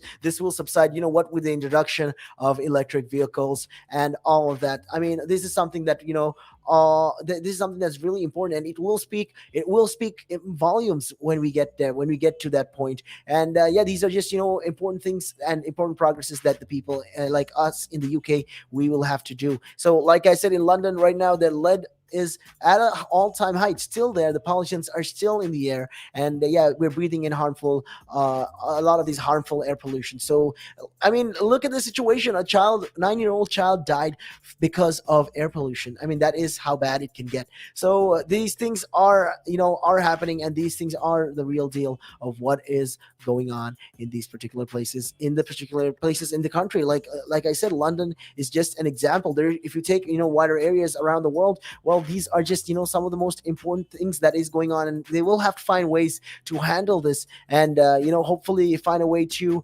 overcome all these issues, because with the situation going, we don't really know how it is going to look in the next couple of years, in the next couple of decades. I mean, we still don't know a lot of these things, even like I said, when it comes down to anything, even the vaccine, we still don't know the effects of it even the next 10 years, but in the term that we are using it right now, it is very, very effective. So that is the most important thing at the moment. So let's see, how it goes. Hopefully they will take a look into this, and governments will find a way to actually limit, and maybe be able to, I don't know, it could be many ways. It could be a way to capture the lead in the air and make sure that we exhume it out of the atmosphere or something like. They always figure out ways to do this. Hopefully the government will find a way. And you know what, with Boris Johnson saying that he will invest in science, in research, hopefully these are things that they can address and they will be able to bring up in the next couple of years. I mean, these are all things that we are expecting. You know, we like that the government did make progress on this particular matter. I mean, you can hope, but let's see how it goes. I mean, hopefully these are things that will be will move forward in the development phase and we'll get into production soon. Let's see how it goes. And with that being said, if you have anything that you want to say, well, feel free to hit me up on the numbers 07852473473. And also don't forget, you can download the app from the Apple App Store or the Google Play Store to carry us all day, every day. And with that being said, it is about that time I take a little quick break, and we will be right back. Taking a look at your time right now, though, it is 4:45. Good evening. Again. But now, if you say to a child, if I went up to a child and said, you've had one to forget, God, there'd be an inquest. Me, why did you reject my son? Well, I haven't rejected your son. I want to talk about, how the generation gap, how much has changed, especially when you check the youth nowadays in comparison, to people back in the day. I'd say when I was younger, it was more disciplined. Not now. In comparison to now. Not at all. Not now. The way things are nowadays, the younger generation, you seem that they can't accept the word no. If that makes sense. They can't accept rejection, essentially, is all you're trying to say. Yeah, they can't accept the word no. So if you, how did I do? Or you didn't do very well, and they get upset, And when I was a youngster, my father used to say to me, because I used to be sport mad when I was very young. Well, I still am sport mad, but like participating in different sports. And if I had a bad game, for example, he might say to me, you had one to forget. That's it. That sounds like a smart guy. I mean, that's the real fact of the matter, yeah. He said to me, you had one to forget. Get over it. And that was it. So I dust myself down and do it again. But now, if you say to a child, if I went up to a child and said, you've had one to forget, God, there'd be an inquest. An inquest. Me. Why did you reject my son? Well, I haven't rejected your son. or daughter. I've just told them that they need to buck their ideas up. That's the truth right there. I mean, if you think about it, if you check the generations, like right now in the US as well, I've seen a lot of these things as well. In the UK, you get medals for participation. But what's the point? What are you trying to? Yeah, what's the point? Either you win or you lose. People are so afraid to put that whole notion of losing. When it comes to right now, the generation gap is just crazy. How much a lot has changed. Social media has taken control of our lives, and we don't even realize it anymore. We're crippled because of it. That's absolutely right, Nick. Because, as you said, nowadays it seems that you get rewarded for failure. For the life of me, Nick, I can't get my head around that. Perhaps I'm just getting old and morbid, I don't know. I just can't get my head around how you could be rewarded for failure.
and it gives them something to look at, and it makes them laugh. It makes them laugh. So that's why I do it. Oh, and it could be a really good pickup line as well. Ladies who ask, "Hey, excuse me, so why are you wearing something so colorful?" I mean, hey, you can always have something up on your sleeve. I mean, got me thinking. You want to stand out. Why do you want to stand out though so much, especially with these kind of shirts when you're riding? There must be a purpose behind it, right? Well, when you say a purpose, Nick, what I do, I wear the shirts mainly because they're nice and bright, so they make me visible, especially if I'm riding on the road. Okay. Yeah, that's very important, right? Because you want cars, yeah. Very important. And also, like, people see me in like calves, and perhaps I shouldn't be saying this on here, I suppose, but in the bar afterwards. All right. And it gives them something to look at, and it makes them laugh. It makes them laugh. So that's why I do it. Oh, and it could be a really good pickup line as well. Ladies who ask, "Hey, excuse me, so why are you wearing something so colorful?" I mean, hey, you can always have something up on your sleeve. I mean, you look like a guy who would do. You know me too well. You know me too well, Nick.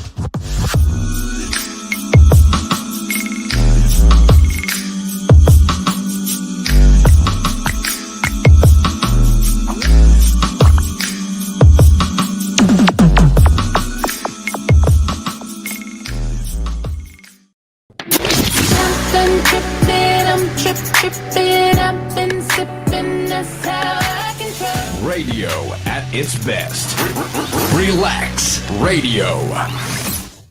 Welcome back to the show. This is Relax Radio, RELAKS, with none other than me, Nick, keeping you guys company and entertained all the way until 6 p.m. We're talking about all things that is going on in the country. And you know how we were discussing about Matt Hancock talking about how, he wants more people to get vaccinated, and the people who do get the double jabs, well, they will not be required to isolate anymore. So there has been talk about this, but, there has been also questions and a little bit of criticism as well from other parties, discussing this particular matter. And Scotland right now, though, is aiming to lift the COVID restrictions by the 9th of August. So that is way more, 3 more weeks rather, in comparison to how the UK wants to do it. In England right now, they want to do it a little bit differently, and they want to make sure that they lift the lockdown in July 19th. Well, looking at the situation, Scotland realized that there are more cases in their country. So what they're going to do is they're going to release restrictions, complete restrictions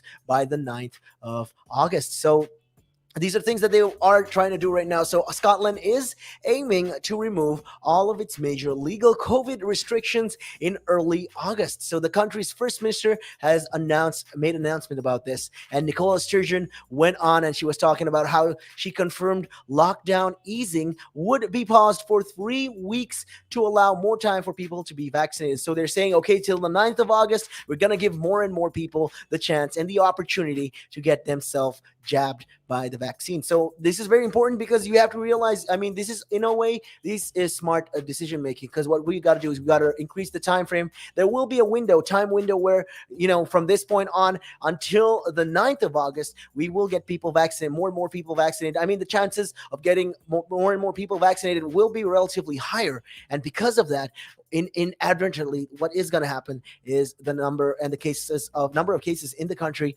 will reduce to that point. So this is something, that is a smart initiative, and this is a smart planning, I think, by Nicola Sturgeon. Maybe people will call her a little too cautious, but then who won't be cautious, when the number of cases have been on the rise? And she said that mainland areas will not move to the lowest 0 restrictions until the 19th of July. So the hope is that the remaining rules will be lifted on the 9th of August. So right now they said, okay, these are the things that is going to happen, but the complete lockdown easing, we will be lifting all of the COVID restrictions by the time 9th of August comes in. So Nicola Sturgeon went on to say that this would allow life in Scotland to return to almost complete normality. And this is the normalcy that they want to, they've been discussing, and they said, okay, these are the things that we want to do, and we want to get it like this. This is how we're going to get it done, even though if we have to push the date a little bit more, the deadline a little little bit longer and stretch it out, well, this is something that we need to and we're required to do right now.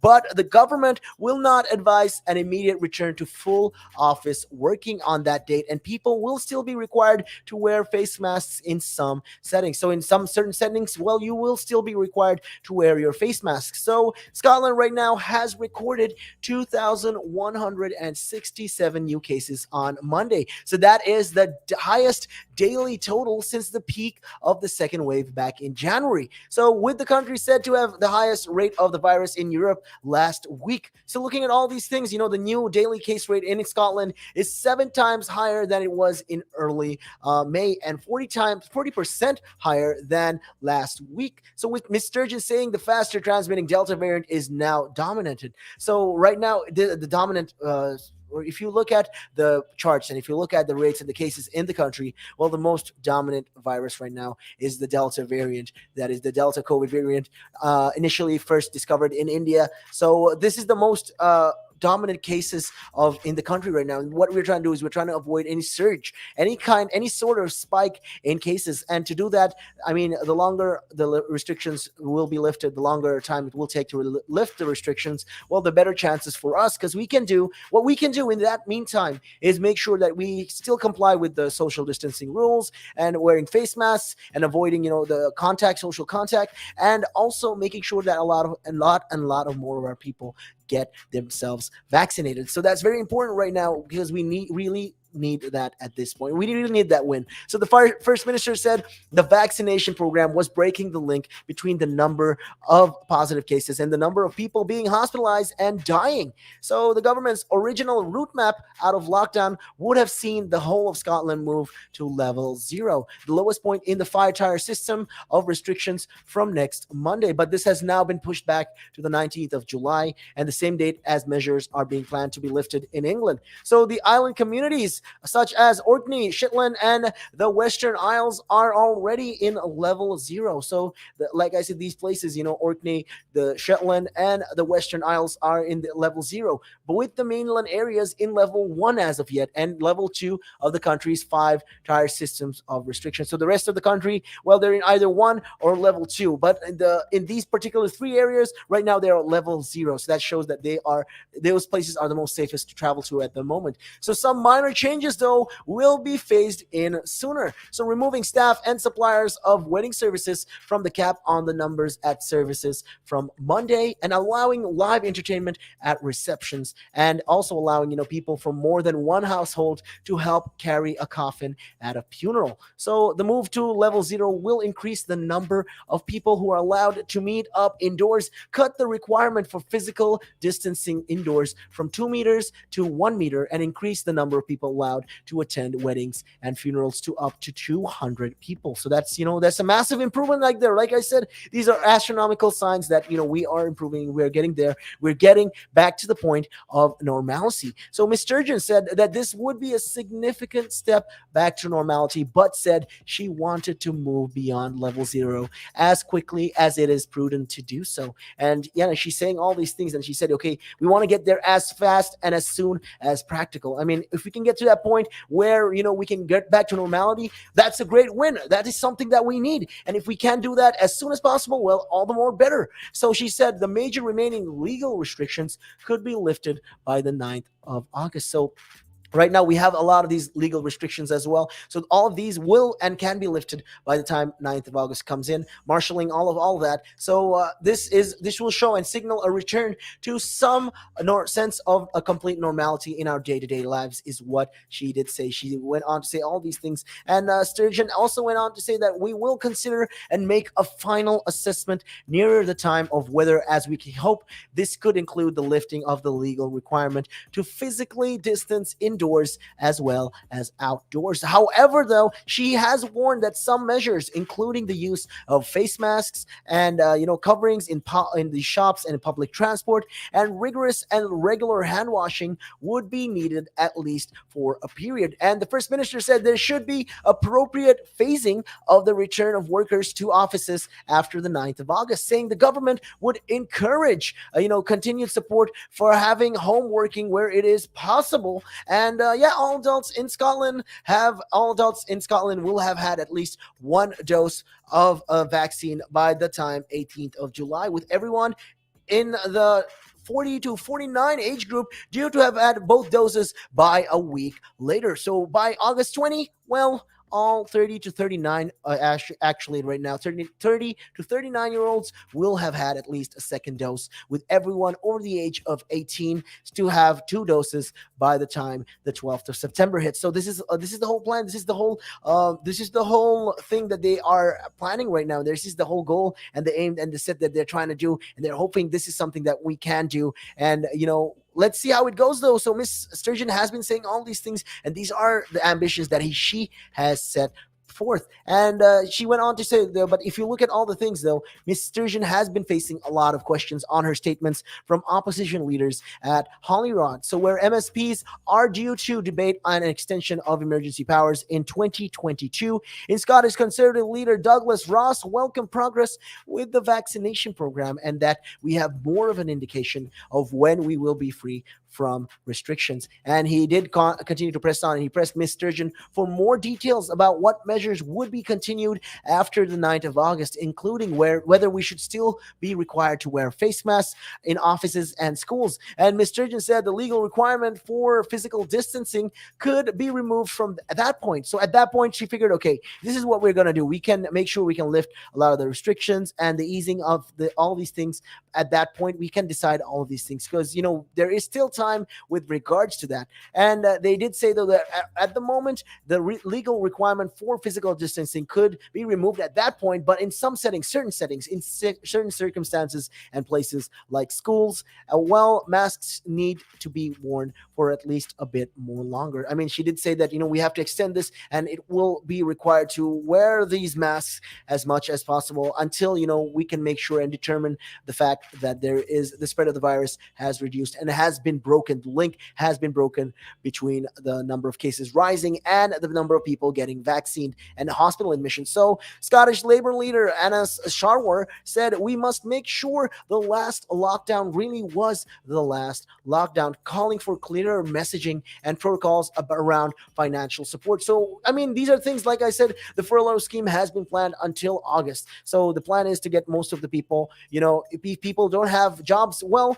they can look for, they will be supported until August, but until after that, then, it is a problem, because people are afraid, it's like the government is throwing you in the wild and telling you to survive. Okay, now you're done. You may as well, live, because we're not going to help you anymore, because it still takes time for a lot of these businesses, local businesses, small businesses, to even pick up. So what they need is more transparency by the government. Is what they are calling for. A lot of these, the labor leaders have been asking about these things, and a lot of these opposition have been asking of more transparency and more clearer messages, and none of this ambiguous thing that is going on about how you can and cannot have something, or how we are going to get restrictions lifted, but we're not going to. I mean, they want less ambiguity and more clearer messages and direct tones with that regard, and protocols on financial support. So these are just, the important things that they are trying to address as they go around with this. But hopefully the government, especially the Scottish government, can find a way to hopefully circumnavigate across this particular matter. I mean, looking forward to something of more productive in the future. Hopefully they will come up with something with that regards. And hey, with that being said, we're going to be taking a real quick break. But if you want to be a part of the show, all you got to do is simple. You got to hit us up and call me on that number, 07852 473 473. And with that, taking a look at your time right now, it is 5:06. Good evening. Climb Mount Everest. That is one of that's in my bucket list. You're laughing, but that is the facts right there. I'd love to do that. That is something I'm looking forward to do, hopefully. Climb Everest. Mount Everest. I mean, okay, not the very tip of Mount Everest, maybe the base camp at least. They're talking about mental health. Well, if you went out and got some exercise in the fresh air, that would improve your mental health. It will make you feel better. That's true. That is true. I wholeheartedly agree. But then for some people, it's how do you find the motivation to, especially when it comes to riding a bicycle, to do it again and again and again and again? It's a cycle that you have to be used to. How do you do it? What makes you wake up in the morning and decide, hey, I'm going to pick my bike up today. I'm going to cycle. What makes you want to do that? What makes me want to do that Yeah. What do you like? What could you give listeners, like people listening in right now? What kind of tip could you give them? Well, the first tip I would give them, if you haven't tried it before, try it. It can open up new horizons. It'll make you fitter. It will definitely make you fitter. Cycling is one of the best forms of aerobic exercise you can do. It sounds like, I mean, if you think about it, yeah, it sounds like great fun. Because what essentially you're trying to say is also at the same time, when you, if you look at it from this perspective, with regards to mental health, especially when you look at it with mental health, this is another way to fight it. I feel like you go outside, you meet more people, you interact with, socially, you will interact with more people, and you're keeping fit, you're making connections, you're breathing in the good and exhaling the bad. I feel like that's a great thing right there. Absolutely. Yeah, you got a better way with words than I have, I'll tell you. But you're quite right. What you say there. You're quite right. I mean, I've been doing this for quite some time. I mean, hey, you'll get the hang of it. I've been doing it for about 10 minutes now, so yeah. That I can never really understand people staying in one room the whole day when you can have the world to see. I am a traveler. I travel. I love traveling. Traveling is just one of the things I do. And yeah, on top of my bucket list was, to one time, hopefully when I get there, go to Nepal and climb Mount Everest. That is one of that's in my bucket list. You're laughing, but that is the facts right there. I'd love to do that. That is something I'm looking forward to do, hopefully. Climb Everest. Mount Everest. I mean, okay, not the very tip of Mount Everest, maybe the base camp at least. Base camp, yeah. At least. Would you be able to cycle there? Oh.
Welcome back to the show. This is Relax Radio. That's right. Where we're trying to keep it 100% real right here on Real Talk. And my name is Nick, giving you guys company all the way until 6 p.m. That's right. We were talking about how the situation in the country has been on a rise, and they're also, taking a look at all these things. How Scotland, we were talking about how the issues in Scotland and how they're going to be delaying the easing of their complete lockdown. And right now, though, there has been talks, looking at the Northern Ireland situation. Well, significant changes to the NI protocol has been promised, says Poots. So yeah, with the Brexit situation and how the rising of tensions between the UK and EU has been going on, these are just things that they are addressing. And the UK government has promised that there will be a significant win on the Northern Ireland protocol. The outgoing Democratic Unionist Party, or the DUP leader, Edwin Poots, has said all this, and he did talk about this with regards, and he said that that he had received assurances from Northern Ireland and Secretary Brandon Lewis, and they said they could emerge in early July. So let's see how it goes. Hopefully, early July they will come up with these different promises that they've made, and maybe changes through the protocol as well. And Mr. Poots went on to say that we haven't got detail of the changes, but was told that they would be very significant, and he will quit as the DUP leader within days. So the protocol is part of the UK EU Brexit. In case you guys didn't know, this is the Good Friday protocol. So yeah, this is right now, right, this is of concern, because there has been a lot of these talks going on, and there has been a lot of back and forth and a lot of push and shove when it comes to this. I mean, looking at the situation there, it's how there was a possibility that chilled meats were going to be banned and it was not going to be imported anymore, because the UK does not want to meet with the standards of the EU, and that's the whole point of why they left. That's the whole point of why they left the EU and why Brexit happened. So this whole thing is this UK EU Brexit deal, which keeps Northern Ireland aligned to the EU single market to ensure the free movement of access goods across the Irish border. So this is the whole protocol. This is the protocol is part of this whole Brexit deal that they made, and it's been criticized by unionists because it has led to additional checks, and there's a lot of these border checks as well. I mean, we were talking about Rotterdam. So Rotterdam is one of the busiest ports in the world, and they have at least 132 checkings when it comes to border checks and all of that. When it comes to Northern Ireland, though, it has more than 300 cases, 300 border checks, and that has been a rise of concerns, and unionists have not been happy about this, and the delay on trade between Great Britain and Northern Ireland has caused for more issues. So right now, nothing is off the table as of yet, though. Looking at all these things, so some aspects of the protocol, such as restriction on the movement of fresh sausages and chilled meats, have been mitigated by so-called grace periods, which could end in July. So by the time July comes, well, there's going to be issues with a lot of these chilled meats and fresh sausages and mince as well. So these are of rising concerns. So right now, what they're trying to do is they're trying to help. A lot of these supermarkets and stores to adapt to this and get used to it. But the EU is considering, though, that a request by the UK. So UK has requested from the EU that they want to extend the grace periods for even more. So the EU is considering a request for the ban to be postponed until October. So that is what they were talking about. And as we understand, that Tesco and two other major supermarkets are now purchasing almost all their sausages locally for sale in Northern Ireland. So most of these sausages that you see in Northern Ireland, well, these are all locally produced, and it's not coming from from England, especially. So looking at all these things, speaking after Mr. Potts has made his comment about the promised significant changes, Mr. Lewis repeated his view that the government will do what we need to do in managing the protocol. And they said, we will do what's required and what's asked from us. We're going to make sure that we bring that up. But he did not specifically address Mr. Poots' suggestions. So he was asked about the remarks during our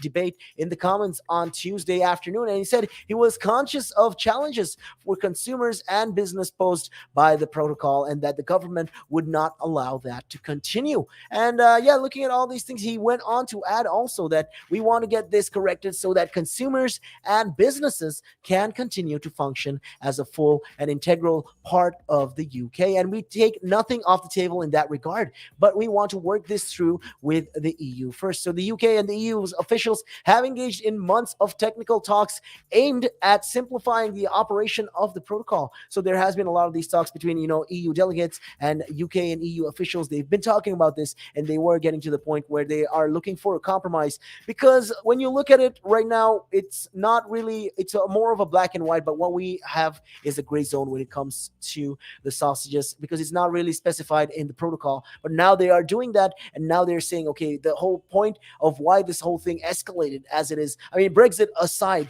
is because the UK decided unilaterally to extend these grace periods, and it's because of that that caused even more complication, a lot of tension, a lot of rising tension. And in the future, if the UK keeps doing unilateral decisions, well, the EU can decide to impose tariffs. They will take legal action, and they will be imposing tariffs with this regards. So this is something the UK wants to avoid at all costs. And this is something that is important. Like I said, this has to be addressed. This has to be looked into as much and as soon as practical. And looking at all these things, also, the UK and EU officials have been doing a lot of months. They've been engaged in months of these technical talks aimed at simplifying this whole protocol issue. But the UK's Brexit minister, Lord Frost, has said those negotiations have made little or almost no progress at all. So short of an unexpected breakthrough there, what significant win could the Northern Ireland secretary have promised? Well, we don't really know yet. We don't really know what he promised and what he meant with that, and what changes will be there. But it's possible that the UK could take further unilateral action, and that's something I feel like that's not a smart move. In my opinion, that's not a smart move by the UK. And if we do that, well, like I said, we will be imposed with a lot of these tariffs, and it will cause more rising and straining in relationships between the EU and the UK. And right now he did went on to say all these things, with that regard. They were talking about all these things, and the government has not ruled out using Article 16, which allows part of the protocol to be temporarily suspended. But using that mechanism would mean a fresh crisis in the broader UK and EU relationship. So that's going to be a rise of concern. That's going to be a problem. And last week, if you look at it, Mr. Potes announced he will resign from the top job after just 21 days. After 21 days of doing it, he just said he was going to quit. And Sir Geoffrey Donaldson, who stood against Mr. Poots in the party's first leadership contest last month, has confirmed his second bid for the leadership. So nominations closed at midday on Tuesday, and Sir Geoffrey is the only candidate to succeed Mr. Poots as well. So, this is just going to be something that will be going on. And Mr. Geoffrey has warned, though, that Northern Ireland's power-sharing executive could be at risk if the UK government fails to take decisive action over the protocol. So on Tuesday, Mr. Poots said there were threats would not work and have demonstrated failure in the past. So Mr. Poots explained how, such as a young loyalist, he attended street protests against and about the Anglo-Irish agreement in the 1980s, but cautioned that it didn't make any difference whatsoever. So he said he hoped that when he hands over to a new leader at the end of June, most of the work on the protocol will already be achieved. So I can see we are making actual progress on making those arguments, he said. So right now, Mr. Poots, who succeeded Arlene Foster in May after an internal DUP revolt, said he did not choose to stand for the leadership until others approached him. And after his own bruising ousting from the position, he said his focus isn't on engaging on infighting. So that's something that he wants to avoid at all costs, and as much as he can at this particular moment and space and time. So the decision by Mr. Poots to stand down followed a row about his decision to nominate Paul Given as first minister. But Mr. Poots had agreed a deal that both the DUP and the Sinn Féin would nominate first and deputy first ministers after Sinn Féin received commitments on the legislation for Irish language provisions. So these are things, that is going on in Ireland right now, and it's been discussed. I mean, hopefully they can come with a compromise, and they can come to a point of agreement with this particular regard. I mean, there has been a lot of these talks, and there has been a lot of these things, being addressed. But like I said, the situation is not as clear cut as we think it is, and there is a lot to be talked about and a lot to be, addressed with this particular matter. Hopefully they can find a way to settle this, and there will all we can do is, see what happens when it comes to the promise that there will be a significant win with this whole Northern Ireland Protocol. This is what the DUP Union, the Democratic Unionist Party leader Edwin Poots has said. So let's see how it goes. Hopefully there will be some kind of change, but hopefully it's not another unilateral decision, because if that happens, well, what's going to happen is it's going to escalate the crisis and the problem even further, and that will cause a more strain in relationships between the UK and the EU. And stay tuned for more updates on a lot of things that we are going to be talking about, as we go along in the show. And if you want to be a part of it, all you got to do is simple. Hit us up on those numbers, 07852 473 473. That's right. And also don't forget, you can download the app from the Apple App Store or the Google Play Store. Carry us all day, every day. And with that being said, taking a look at your time right now, it is 5:22. Good evening. But now, if you say to a child, if I went up to a child and said, you've had one to forget, God, there'd be an inquest. Me, why did you reject my son? Oh, I haven't rejected your son. I want to talk about, how the generation gap, how much has changed, especially when you check the youth nowadays in comparison, to people back in the day. I'd say when I was younger, it was more disciplined. Not now. In comparison to now. Not at all. Not now. The way things are nowadays, the younger generation, you seem that they can't accept the word no. If that makes sense. They can't accept rejection, essentially, is all you're trying to say.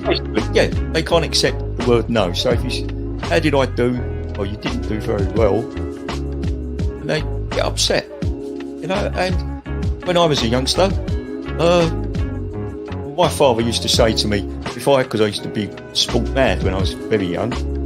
Well, I still am sport mad, but like participating in different sports. And if I had a bad game, for example, I'd say to me, you had one to forget.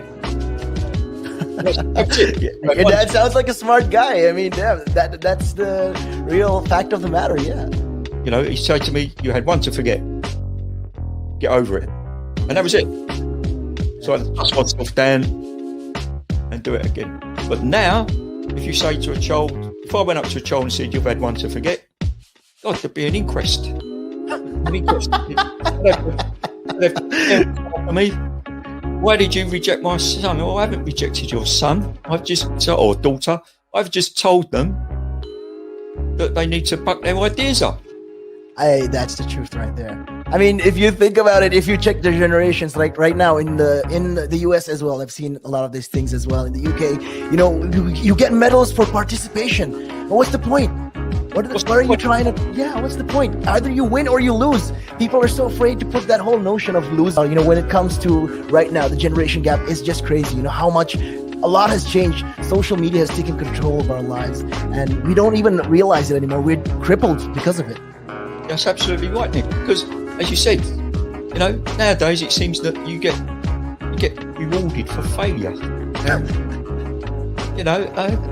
For the life of me, Nick, I can't get my head around that. Perhaps I'm just getting old and morbid, I don't know. I just can't get my head around how you could be rewarded for failure.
there's a lot of conversation around who pays more taxes, if it is the rich or if it is the poor, right?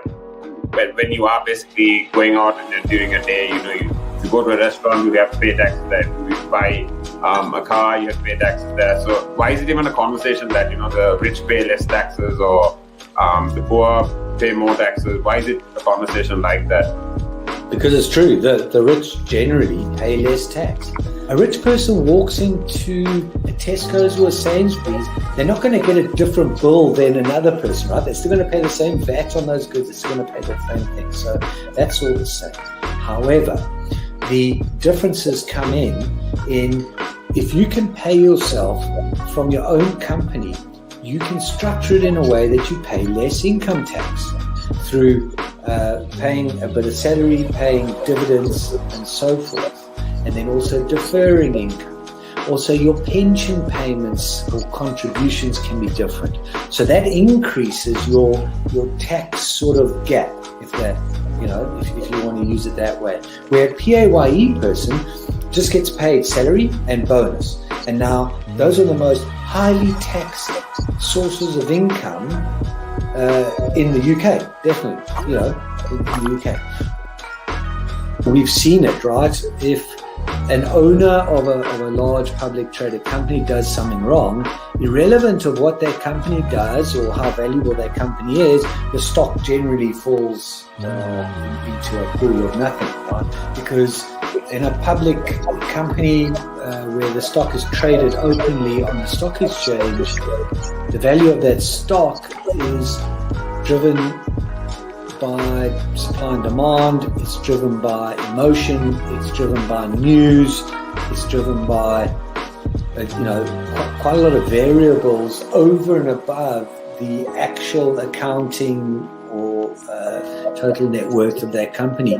I mean, we've seen it, right? If an owner of a large public traded company does something wrong, irrelevant of what that company does or how valuable that company is, the stock generally falls into a pool of nothing, right?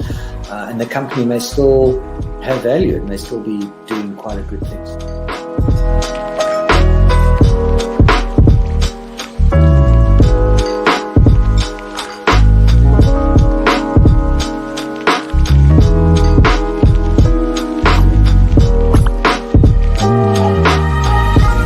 The valuations that you place on an asset are always behind you. It's always in hindsight. It's never in front of you. And that's one of the challenges, right? Because you're always valuing what happened yesterday. And what you need is what's going to happen tomorrow. What am I saving or investing for? Why am I doing it? When will I need the money? And how much money do I need? Yeah.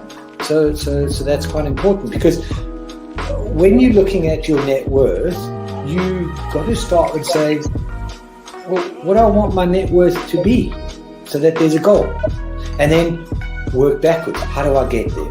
And if I can start with £50 or $50 a week, if I save that every week, and you can go online and use calculators online. I don't have to teach you the maths behind it, but you can say, okay, and if I get a 3% return and I put this away for how long will it take to reach my goal? And that's called just this basic cash flow projection calculations. And it's what we use in financial planning all the time.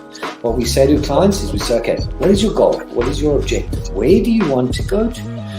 And we discuss that in a lot of detail and over most of the meeting.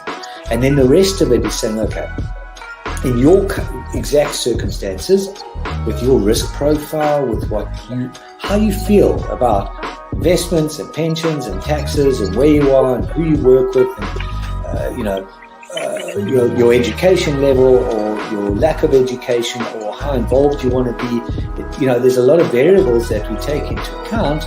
And then we say, okay, here's a plan. You start like this, that's great. And then we review it all the time. And we say, okay, we need to increase it, we're on track, we're not, this is what is happening. Because remember, when you're dealing with assets, the valuations that you place on an asset are always behind you. It's always in hindsight. It's never in front of you. And that's one of the challenges, right? Because you're always valuing what happened yesterday, and what you need is what's going to happen tomorrow. So that's a struggle. Yeah. So there are strategies everywhere from £50 a week up to £100 million pounds, and they're different. Right? They range differently from everyone, but and from country to country. To be fair, different countries have different tax laws, so different vehicles. But from your point of view, at the sort of normal end, I'm not going to call it the low end because I'm in that boat as well. It's as tax efficient as you can get it. That's where you start. You use all the tax efficiencies, and then you step up into different things.